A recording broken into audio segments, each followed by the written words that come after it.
안녕하세요. 저를 정신이 나간 여자라고 욕하셔도 좋습니다. 사위에게 그날 모든 걸 내주었던 것은 딸을 위한 일이었습니다. 적어도 제 마음만큼은 그랬어요. 사위와 저는 12살 띠동갑 차이가 납니다. 남자와 너무 오랜만이었지만 그날 이후로 저는 잃어버렸던 감정을 모두 되찾고 말았던 것 같아요. 그날 있었던 일과 그렇게 될 수밖에 없었던 일을 전부 말해보겠습니다. 저는 시골에서 혼자 살고 있는 중년의 여자입니다. 딸을 낳고 얼마 지나지 않아 남편은 바람이 나서 저와 제 딸을 버리고 집을 나갔습니다. 살 길이 막막했지만 안 해본 일이 없을 정도로 고생을 하며 열심히 혼자서 딸을 키웠습니다. 마을 농사일을 도우며 마트에서도 일하고 이것저것 열심히 해서 돈을 벌어 생계를 유지했습니다. 저는 어린 나이에 일찍 결혼을 해서 딸을 낳았고 사위는 제 딸과 나이 차이가 좀 있습니다. 저의 딸은 고등학교를 졸업하고 취직을 하지는 않고 술집에서 파트타임 알바를 했습니다. 그러던 중 사위를 만나게 되었다고 말했는데 사위는 술집을 3개나 운영하고 있는 사람이라고 자신을 소개했죠. 차도 고급 외제차를 타고 다니는 사람인데 자수성가를 했다고 합니다. 산전수전 모두 다 겪어본 사람이라고 말이죠. 처음 시작한 술집은 금방 망해버렸고 고생을 많이 했다고 합니다. 다시 자금을 마련해 또 다시 도전하기를 여러 번 했다더라고요. 결국 현재는 장사가 잘 되는 술집을 3개나 가지고 있는 사위입니다. 그리고 장사가 썩 잘 되지는 않지만 직원들 월급은 충분히 줄 수 있는 정도의 술집을 운영하고 있는 사람이었죠. 사위는 고생을 하며 바쁘게 사업을 하다 보니 30대 중반까지 결혼을 못하고 혼자 살고 있었습니다. 그러던 중 사위가 운영하는 술집 중 한 곳에서 제 딸이 일을 하게 되었다네요. 사위는 처음에는 저희 딸에게 관심이 별로 없었다고 합니다. 30이 넘은 나이에 20대 초반인 저희 딸 아이한테 관심이 가지는 않았다더군요. 그러다가 일을 마친 저희 딸을 집에 데려다 준 적이 있었는데 저희 딸이 자취하는 집 근처에 있는 술집에서 둘은 술을 한잔하게 되었고 그곳에서 둘은 눈이 맞아버렸다고 했습니다. 그날 이후로 사위와 딸은 동거를 시작하게 되었고 저희 딸은 돈을 아낄 줄 모르는 아이였기 때문에 그때 당시 빚이 많았다는데 그 빚을 사위가 다 갚아주었다고 하더군요. 제 입장에서도 참 고마운 사람이었습니다. 사위는 그 일에 대해서 덤덤하게 말하더군요. 본인에게는 그 돈이 큰 돈이 아니었다고 말이죠. 딸은 저에게 입이 마르도록 사위 칭찬을 했습니다. 저도 마찬가지로 사위에게 늘 고맙다고 말했어요. 저는 사위에게 고마운 마음이 늘 똑같았는데 제 딸의 고마운 마음은 잠시뿐이었습니다. 사위와 함께 살면서 가정주부로 있던 딸은 낮에도 밤에도 밖으로 나돌았다고 하네요. 그러던 중 제 딸과 어떤 남자가 팔짱을 끼고 지나가는 것을 사위가 목격하게 되었고 사위는 딸의 이름을 크게 불렀는데 딸은 그 남자와 도망을 쳐버렸다고 합니다. 그 후로 사위가 전화를 걸어도 딸은 전화를 받지 않다가 며칠이 지난 뒤에야 집으로 돌아왔다고 하더라고요. 딸은 사위에게 오해하지 말라고 적반하장으로 오히려 화를 내고 나서는 집을 뛰쳐나가 버렸다고 합니다. 지금에서야 알게 되었지만 사위는 그때 결혼을 포기했다고 합니다. 사실 사위의 주변에는 여자들이 항상 많았습니다. 사위의 고급차를 보고 접근하는 여자들이 엄청 많았다고 하더라고요.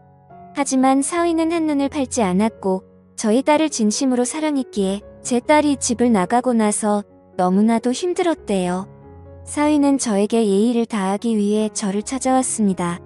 딸과 있었던 일을 제게 모두 말하고 사위는 딸과의 관계를 정리할 것이라고 말하더군요. 제가 살고 있는 허름한 시골집을 다시 지어주겠다고 약속했던 사위였습니다. 그렇게 착한 사위가 저희 딸 때문에 상처를 받은 이야기를 들려주는데 미안한 마음에 저도 모르게 눈물이 나더군요. 혼자 마트에서 일을 하면서 살아가는 저도 외로운 여자입니다. 하지만 제겐 가장 소중한 딸 하나 있는 거, 그게 위안이었고 그 딸 걱정으로 그 모진 세월을 견디며 보냈습니다. 딸이 얼른 좋은 남자 만나서 안정이 되었으면 하는 바람으로 살았죠. 사위를 만나 함께 사는 딸을 보며 좀 안심을 하고 있었는데 사위가 찾아와서 하는 얘기를 듣고 저는 충격을 받았습니다. 한참을 멍하니 있다가 사위가 일어나려고 해서 저는 잠깐만 기다리라고 말했고 사위에게 저녁 식사를 차려주었죠. 사위와 저녁을 먹으며 같이 술을 마셨는데 사위는 술이 오르는지 점점 많은 얘기를 하더군요. 사위는 저희 딸이 집을 나가서 너무 힘들다는 얘기도 했습니다. 그리고 자기가 어떻게 살아왔는지, 얼마나 고생을 했는지에 대해서도 얘기를 하더라고요. 사위가 고생한 얘기를 할 때는 저도 눈물이 나더라고요. 저도 사위 못지않게 고생을 하고 살았던 것이 생각나 동병상련의 마음으로 울었습니다. 술에 취해서 그랬던 건지 사위도 울고 저도 울었습니다. 사위는 제가 얘기를 잘 들어줘서 고맙다고 하더군요. 저는 사위가 고마웠습니다. 딸과 짧은 기간 동거를 했을 뿐인데 사위는 저에게 예의를 다하기 위해 저를 찾아왔으니까요. 사위는 결국 딸과 헤어질 수밖에 없다고 얘기를 했고 저는 사위에게 뜻대로 하라고 말했습니다. 그리고 울고 있는 사위를 토닥여주며 안아주었습니다. 못된 딸 때문에 상처 줘서 미안하다며 사위를 안고 저는 이렇게 위로해 주었습니다. 이 말에 사위는 어린 아이처럼 엉엉 울더라고요. 사위는 한참을 울더니 누가 먼저라고 할 것도 없이 저와 사위는 사고를 치고야 말았습니다. 저는 너무 부끄러웠습니다. 하지만 사위가 원하는 대로 하도록 해주는 것이 딸의 죄를 조금이라도 씻어주는 길이라고 생각했습니다. 물론 사실 저도 좋았습니다. 어떤 남자도 저에게 주지 못했던 감정을 사위가 저에게 주었습니다. 다음 날 아침 저는 사위에게 식사를 차려주었는데 사위는 허기가 졌는지 허겁지겁 식사를 했습니다. 그 모습을 볼 때 제 마음은 너무도 흐뭇했습니다. 밥을 먹고 사위는 돌아가게 되었죠. 저는 사위를 보낼 때 이상한 마음이 들었습니다.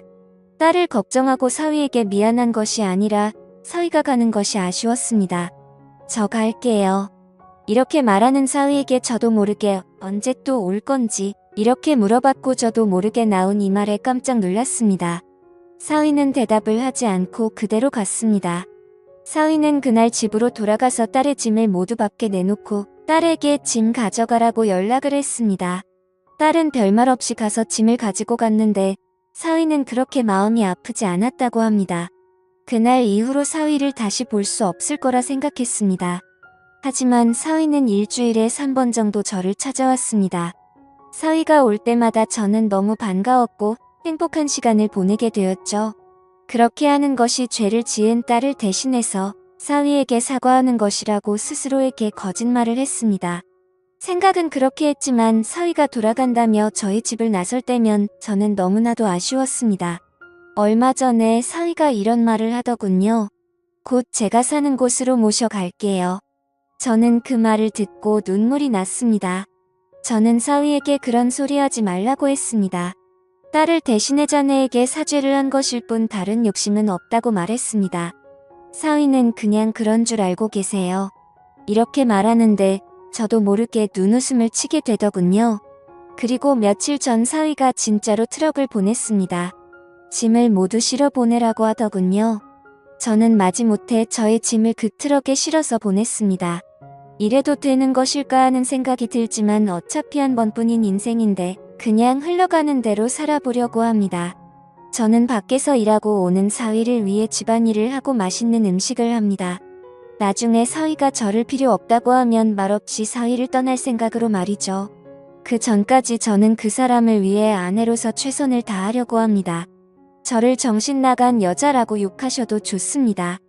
하지만 저도 정말 힘들고 외롭게 살았기에 지금 이 상황이 너무나도 꿈만 같고 가급적이면 이 꿈이 빨리 깨지지 않았으면 하는 바람만 가득합니다.